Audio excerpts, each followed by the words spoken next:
ولقد آتينا لقمان الحكمة أن اشكر لله ومن يشكر فإنما يشكر لنفسه ومن كفر فإن الله غني حميد.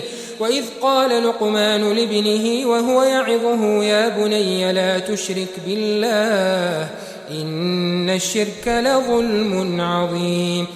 ووصينا الإنسان بوالديه حملته أمه وهنا على وهن وفصاله في عامين أن اشكر لي ولوالديك إلي المصير.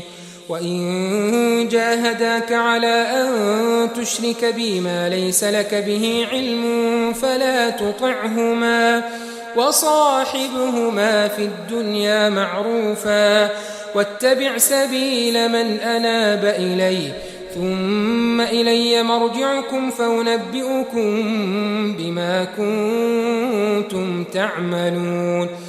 يا بني إنها إن تك مثقال حبة من خردل فتكن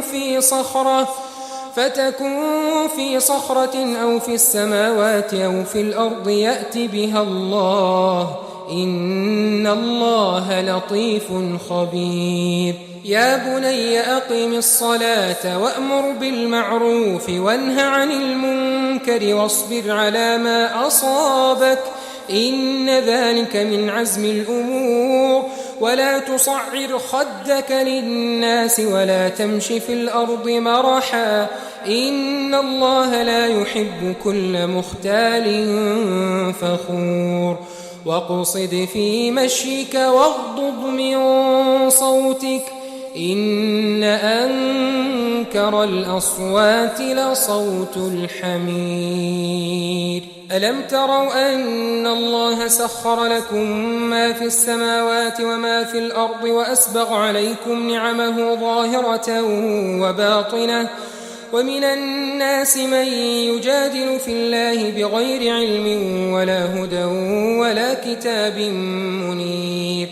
وإذا قيل لهم اتبعوا ما أنزل الله قالوا بل نتبع ما وجدنا عليه آباءنا أولو كان الشيطان يدعوهم إلى عذاب السعير. ومن يسلم وجهه إلى الله وهو محسن فقد استمسك بالعروة الوثقى وإلى الله عاقبة الأمور. ومن كفر فلا يحزنك كفره إلينا مرجعهم فننبئهم بما عملوا إن الله عليم بذات الصدور. نمتعهم